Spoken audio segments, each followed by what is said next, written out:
मैंने आपको एक एग्जांपल लिया है प्लान योर रिटायरमेंट। नॉर्मली जितने भी लोग जॉब करते हैं वो कभी ना कभी तो रिटायर होने वाले हैं, लेकिन पेंशन आजकल बहुत कम जॉब्स में अवेलेबल है, केवल गवर्नमेंट जॉब्स में ही है। तो ऐसा कोई भी सेक्टर जिसमें आप काम करते हो वहाँ पे आपको पेंशन नहीं हो, तो एक एग्जाम्पल के तौर पर लेने के लिए समझाया गया है। हमने माना है कि व्यक्ति की प्रेजेंट एज अभी 40 साल है और उसकी रिटायरमेंट एज 60 साल है। चूँकि वो 40 साल का हो चुका है और 20 साल का समय उसके पास इन्वेस्टमेंट के लिए है, हमने माना कि उस व्यक्ति के मंथली खर्चे 30,000 रुपये। अब यहाँ पे 30,000 रुपये में हमने क्या क्या लिया है? पेट्रोल एक्सपेंसेस, घर का किराना या राशन जिसको हम बोलते हैं वो, थोड़ा बहुत होटलिंग और इधर उधर का खर्चा, इंटरनेट, मोबाइल का रिचार्ज, ये सब खर्चा हमने लिया और थोड़ा सा एक्स्ट्रा अलग से कुछ इसके अलावा। यहाँ पे हमने हाउस रेंट नहीं लिया है, या अगर उसका हाउस रेंट भी इसमें इन्वॉल्व है तो हाउस रेंट के अलावा जो भी वो खर्चे कर रहा है बेसिक नीड्स, वो 30,000 रुपये उसके मंथली खर्चे हमने माने। हमने माना कि वो जो भी इन्वेस्टमेंट करेगा उसका एक्सपेक्टेड रिटर्न उसको 12% मिलेगा। हमने ये माना कि वो व्यक्ति हर साल जो भी इन्वेस्टमेंट अभी शुरुआत करेगा उस इन्वेस्टमेंट में 2,000 रुपये पर मंथ की बढ़ोतरी करेगा। उसका एग्जिस्टिंग इन्वेस्टमेंट हमने माना नील है।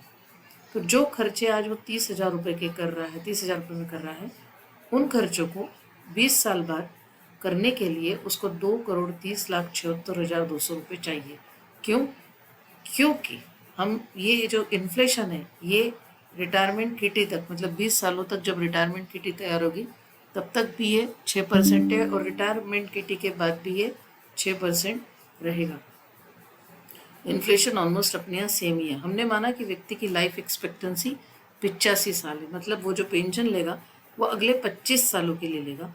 हमने ये माना कि उसका रिटायरमेंट किटी में 8% उसको ब्याज मिलेगा जो भी वो इकट्ठा करेगा, क्योंकि उसमें से हम हर महीने विड्रॉ भी करने वाले हैं। तो इस तरह से 20 साल के बाद 60 साल की उम्र में उसको 96,000 रुपीज़ पर मंथ की पेंशन स्टार्ट होगी। ये उतनी पेंशन है जितनी आज 30,000 रुपये की उसके मंथली खर्चे को ये इक्वल करेगी। मतलब 30,000 रुपये में आज वो जो काम कर पा रहा है वो काम करने के लिए उसको आज से 20 साल बाद 96,000 रुपीज़ की ज़रूरत होगी, और ये 96,000 रुपीज़ उसको पेंशन के रूप में इजीली मिल सकते हैं। यहाँ पर अगर हम एक्सपेक्टेड रिटर्न यहाँ पर बढ़ा दें, 2 की जगह 2.5 कर दें, तो आज आप और कम से शुरुआत कर सकते हो।